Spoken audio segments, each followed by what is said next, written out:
নমস্কার, দেখছেন talk to Bangla. আমি অভিষেক রয়েছে আপনাদের সাথে। এই মুহূর্তে যে খবর নিয়ে উপস্থিত হয়েছি, দেশের প্রধানমন্ত্রী প্রথমে লোকসভায় এই মুহূর্তে যুদ্ধ নিয়ে বক্তব্য রেখেছিলেন পরশুদিন, কিন্তু গতকাল তিনি দীর্ঘক্ষণ বক্তব্য রাখেন রাজ্যসভায় এবং একই প্রায় বক্তব্য রাখেন।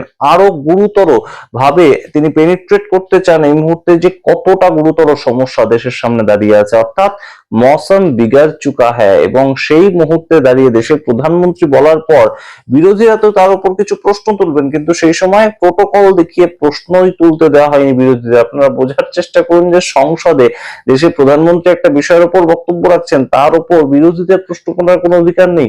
এইভাবে সংসদ চালাতে চাইছে এই মুহূর্তে সরকার পক্ষ, আমরা জানি না। তবে সামগ্রিক বিষয়টা কিন্তু অবশ্যই বেশ খানিকটা গুরুতর হয়ে উঠেছে। দেশের প্রধানমন্ত্রী যখন একই কথা বারংবার বলেন লোকসভায় দাঁড়িয়ে, রাজ্যসভায় দাঁড়িয়ে, তখন বিরোধীরাও যে এককাট্টা হয়, বিরোধীদের পক্ষ থেকেও কিছু বক্তব্য থাকে। এবং সামগ্রিক পরিস্থিতিটা নিয়ে বিরোধীরা কি ভাবছে সমস্তটা এই ভিডিওতে শেষ পর্যন্ত দেখুন আপনারা। আমরা ব্যাখ্যা করে বলবো রাহুল গান্ধী কি বললেন। আগে আপনারা দেখুন সেই মুহূর্তের ঘটনা, সেই মুহূর্তে কিভাবে বিরোধীদেরকে আটকে দেওয়া হলো। যখন দেশের প্রধানমন্ত্রী বক্তব্য রাখলেন, তারপরে বিরোধীরা কিছু বলতে চেয়েছিল কিন্তু তাদের বলতে দেওয়া হয়নি।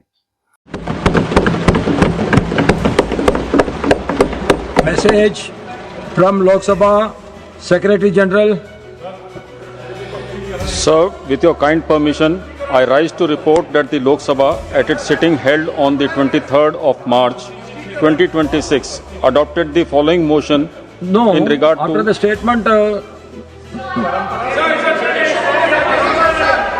let him come. Wait. আপনারা শুনলেন সেই মুহূর্তের বক্তব্য, এবং এই জায়গা থেকেই একদম সরাসরি রাহুল গান্ধী লোকসভার বিরোধী দলনেতা তিনি বেরিয়ে এসে যে কথাগুলো বলেন, খুব গুরুত্বপূর্ণ কথা তিনি কিছু বলেন, একদম কোট আনকোট আপনাদের পড়ে শোনাচ্ছি।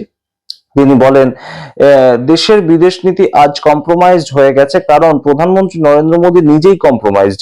মোদী শুধু সেই কাজই করেন যা আমেরিকা এবং ইসরায়েল তাকে করতে বলে। মোদী কখনোই ভারতের স্বার্থে সিদ্ধান্ত নিতে পারবেন না, এটা স্পষ্ট দেখা যাচ্ছে। অর্থাৎ ভারতবর্ষের স্বার্থে দেশের প্রধানমন্ত্রী সিদ্ধান্ত নিতে পারবেন না, কারণ তিনি আমেরিকার কাছে বাধা পড়ে আছেন। বারংবার রাহুল গান্ধীর একই জায়গায় পিন পয়েন্টে আঘাত তিনি করছেন। পিএম ইজ কম্প্রোমাইজ, এই কথাটাকে তিনি একদম মানুষের মধ্যে ঢুকিয়ে দিতে চাইছেন। তারপর তিনি বলছেন আমাদের বিদেশ নীতি এখন প্রধানমন্ত্রী মোদীর ব্যক্তিগত বিদেশ নীতি হয়ে গিয়েছে। তাৎপর্যপূর্ণ, অত্যন্ত তাৎপর্যপূর্ণ কথা। দেশের প্রধানমন্ত্রীর ব্যক্তিগত বিদেশ নীতি হয়ে গিয়েছে, এই কথার মাধ্যমে অনেক কিছু ব্যক্ত করছেন তিনি। তারপরে বলছেন এর ফলাফল আপনারা দেখতে পাচ্ছেন, এটা সারা বিশ্বের কাছে একটা ইউনিভার্সাল জোক হয়ে দাঁড়িয়েছে।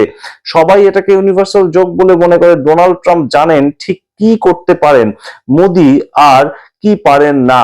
অর্থাৎ সরাসরি ডোনাল্ড ট্রাম্প জানেন যে মোদী কতদূর করতে পারেন এবং মোদী কতদূর করতে পারেন না, সেটা ডোনাল্ড ট্রাম্প জেনে তেমন ভাবে তাকে সম্পূর্ণ বিষয়টা কন্ট্রোল করছেন। এবং তিনি বলেন যদি প্রধানমন্ত্রী কম্প্রোমাইজ হয়ে থাকেন, তাহলে দেশের বিদেশ নীতিও কম্প্রোমাইজ হয়ে যায়। এটা স্পষ্ট, সবাই দেখতে পাচ্ছে। পার্লামেন্টে গতকাল তিনি যে বক্তৃতা দিয়েছেন তা একদম অপ্রাসঙ্গিক। মনে হওয়া উচিত ছিল যে তিনি ভারতের প্রধানমন্ত্রী, তার মনে রাখা উচিত ছিল যে তিনি ভারতবর্ষের প্রধানমন্ত্রী, কিন্তু কোনো অবস্থানই নেই তার। লোকজনকে কষ্ট পেতে হবে এর জন্য, এটা শুধু শুরু, সবে এটা শুরু হয়েছে। এই ঘটনা রাহুল গান্ধী লোকসভাতে তিনি যখন বলতে উঠেছিলেন, তখনও তিনি বলেছিলেন যে এটা সবে শুরু, এই ঘটনা এখনো পর্যন্ত শেষ হয়নি, এই ঘটনা সবে শুরু হচ্ছে। তারপর তিনি বলছেন এলপিজি, পেট্রোল, সার অর্থাৎ ফার্টিলাইজার সবকিছুতেই সমস্যা হবে। তিনি বলেছেন যে পরিস্থিতি কোভিড এর মতো হবে, কিন্তু তিনি ভুলে গিয়েছেন কোভিড এর সময় কত মানুষ মারা গিয়েছিল, কত বড় বড় ট্র্যাজেডি হয়েছিল। এটা দুঃখজনক যে মানুষের ক্ষতি হবে। সব দলীয় বৈঠক হওয়া উচিত, কিন্তু একটা কাঠামোগত ভুল হয়ে গিয়েছে, আর এটা ঠিক করা যাবে না। বিশেষ করে প্রধানমন্ত্রী তো পারবেনই না।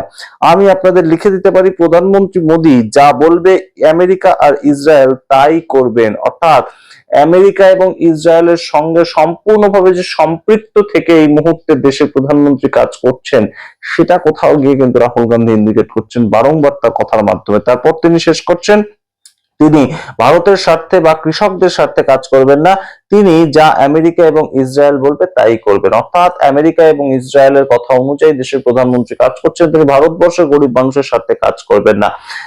দেশের প্রধানমন্ত্রীকে দেশের বিরোধী দলনেতার এই কটাক্ষ অবশ্যই তাৎপর্যপূর্ণ, এবং অবশ্যই এই মুহূর্তে দেশের প্রধানমন্ত্রী বারংবার যখন বলছেন এই মুহূর্তের অবস্থানটা কোভিড মহামারীর মতন, তখন সেটাকে নিয়েও কিন্তু সরাসরি কটাক্ষের মুখে পড়তে হচ্ছে মোদী সরকারকে। এর সাথে আপনাদের জানাই এই মুহূর্তে যে পিএম এর বিদেশ নীতি কম্প্রোমাইজ, যেটা যখন রাহুল গান্ধী বলছেন সংসদের বাইরে দাঁড়িয়ে, তখন সংসদের অভ্যন্তরে দাঁড়িয়ে মল্লিকার্জুন খার্গে রাজ্যসভার বিরোধী দলনেতা তিনি খুব গুরুতর একটা টাসেলে জড়িয়ে পড়েন উপরাষ্ট্রপতি সিপি রাধাকৃষ্ণন তার সঙ্গে। তার কারণটা কি? তিনি বলছেন যে আমি 3বার নোটিশ দিয়েছি, অলরেডি 3বার নোটিশ দিয়েছি যে ইমিডিয়েট একটা আমাদের আলোচনা হওয়ার দরকার, এবং সেই নোটিশটা দিয়েছি 176 যে রুল, সেই রুল অনুযায়ী যে ইমিডিয়েট একটা বিষয় নিয়ে আলোচনা হওয়া দরকার, সেটা হচ্ছে এলপিজি ক্রাইসিস। সেটা সারা দেশ জুড়ে হয়েছে। রাহুল গান্ধীও নোটিশ দিয়েছিল ওম বিড়লাকে, এবং রাহুল গান্ধীর নোটিশটা অ্যাকসেপ্ট করে লোকসভায় কিন্তু আলোচনা হয়েছে সেটাকে নিয়ে, একদম যুদ্ধকালীন পরিস্থিতিতেই হয়েছে। সেই জায়গাটা কেন রাজ্যসভায় এখনো পর্যন্ত হচ্ছে না 3বার নোটিশ দেওয়া সত্ত্বেও, সেটা মল্লিকার্জুন খার্গে যখন জিজ্ঞেস করেন, একদম সিপি রাধাকৃষ্ণনের সঙ্গে তার একটা ফাইট কিন্তু সরাসরি হয়ে যায়, কথা কাটাকাটি হয়ে যায়। Letter to you, and not once, twice I have written a letter under Rule 176, short duration discussion about Yes, the that LPG, that is under the process, gas. and I will consult the concerned. No, so how many days it takes? You know, nearly 14 days before I have given notice. I will look into it and I will come back to you. Sir, Please, this is please, very I will important. come back to you. It is affecting the entire country. I am not only entire I am country. coming back to you. Even I what understand. Trump said. I understand the Even importance Trump of the said issue. I will come that back to I you. am Please going take to your seat. stop fighting Now, war. because people. আপনারা শুনলেন মল্লিকার্জুন খার্গে এবং CP রাধাকৃষ্ণনের সেই বক্তব্য, কিন্তু PM আজকে রাজ্যসভায় দাঁড়িয়ে কি বলেছেন বলুন তো? তেল, গ্যাস, ফার্টিলাইজার সমস্ত দিক থেকে সমস্যা হতে পারে বলতে, যে পিএম এতদিন ধরে বলছিলেন, যে বিজেপির নেতারা এতদিন ধরে বলছিলেন সমস্তটা একদম বানানো, সমস্তটা একদম এই মুহূর্তে প্যানিক তৈরি করছে কংগ্রেস তাদের আভ্যন্তরীণ জায়গা থেকে, তাদের সাংগঠনিক জায়গা থেকে, তাহলে সেই ক্ষেত্রে এখন দেশের প্রধানমন্ত্রীকে বলতে হচ্ছে কেন যে গ্যাস নিয়ে সংকট হতে পারে? গ্যাস নিয়ে পেট্রোলিয়াম মিনিস্টার হরদীপ পুরী তো সংসদে দাঁড়িয়ে বলেছেন যে যথেষ্ট পরিমাণে গ্যাস রয়েছে, কোনো ধরনের কোনো প্যানিক করার দরকার নেই, সবাই সব গ্যাস পেয়ে যাবে। উত্তরপ্রদেশে পুলিশকে দিয়ে আমরা দেখেছি যে একদম র্যালি করানো হয়েছে, পুলিশ মাইক নিয়ে মাইকিং করতে করতে বলেছে যে সবাই বাড়িতে চলে যান, কোনো গ্যাসের সংকট নেই। কিন্তু এখন দেশের প্রধানমন্ত্রী যখন বলছেন যে গ্যাসের সংকট রয়েছে, তার ভিত্তিটা কি এই মুহূর্তে আমরা জানি না। বিজেপি কি বলবে এই মুহূর্তে? অবশ্যই গুরুত্বপূর্ণ কিছু প্রেক্ষাপট তৈরি হয়েছে। গ্যাস, ফার্টিলাইজার, পেট্রোল, তেল, প্রত্যেকটা জিনিস এই মুহূর্তে কিন্তু সংকটের মুখে, এবং এই সংকটের মুখে কিন্তু অবশ্যই ভারতকে নিয়ে যেতে একদম বাধ্য করলো দেশের বিদেশ নীতি। তার কারণ দেশের বিদেশ নীতি সম্পূর্ণ যদি নিউট্রাল থাকতো, তাহলে হয়তো আমেরিকা এবং ইরানের যুদ্ধের এতটা প্রভাব ভারতের উপর পড়তো না। যদি ইরান বুঝতে পারতো যে তারা ভারতবর্ষের থেকে ক্ষতিগ্রস্ত হচ্ছে না, অন্তত ইসরায়েলকে সাপোর্ট করছে না ভারতবর্ষ, তাহলে হয়তো এতটা চাপ হতো না। আপনারা শুনুন দেশের প্রধানমন্ত্রী কি বললেন সংসদে দাঁড়িয়ে, এবং অবশ্যই আপনাদের মতামত কমেন্ট বক্সে কমেন্ট করুন সামগ্রিক রিপোর্টের ভিত্তিতে, এবং অবশ্যই টক টু বাংলা ইউটিউব চ্যানেলকে সাবস্ক্রাইব করে দিন। ধন্যবাদ। ये स्थिति चिंताजनक है। इस युद्ध से हमारे व्यापार के रास्ते प्रभावित हो रहे हैं।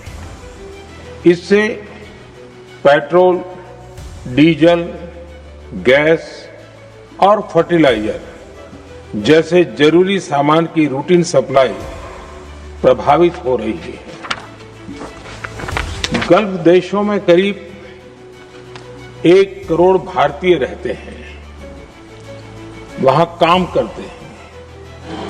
उनके जीवन और आजीविका की सुरक्षा भी भारत के लिए बहुत बड़ी चिंता है।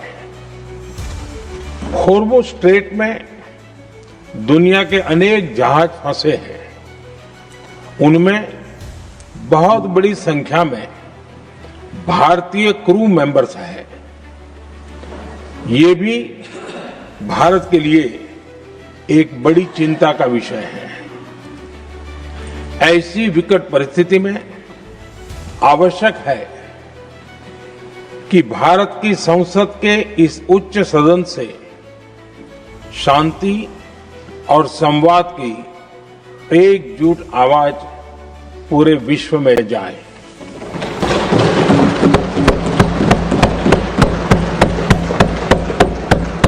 सभापति जी, युद्ध की शुरुआत के बाद से मैंने पश्चिम एशिया के ज्यादातर देशों के राष्ट्राध्यक्षों के साथ 2 राउंड फोन पर बात की है। हम गल्फ के सभी देशों के साथ लगातार संपर्क में हैं। हम ईरान, इजराइल और अमेरिका के साथ भी संपर्क में हैं। हमारा लक्ष्य डायलॉग और डिप्लोमेसी के माध्यम से क्षेत्र में शांति की बहाली का है। हमने डी एस्केलेशन और हॉर्मुज स्ट्रेट खोले जाने पर भी उनसे बात की है। कमर्शियल जहाजों पर हमला और हॉर्मुज स्ट्रेट जैसे अंतर्राष्ट्रीय जलमार्ग में रुकावट अस्वीकार्य है। भारत का प्रयास है कि तेल हो, गैस हो, फर्टिलाइजर हो, ऐसे हर जरूरी सामान से जुड़े जहाज भारत तक सुरक्षित पहुंचे।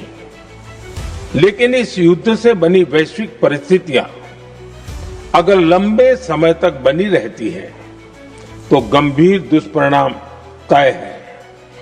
इसलिए भारत ने अपनी रेजिलियंस बढ़ाने के लिए जो भी प्रयास बीते वर्षों में किए हैं उनको और गति दे रहा है। सभापति जी, कोई भी संकट हो वो हमारे हौसलों और हमारे प्रयास दोनों की परीक्षा लेता है।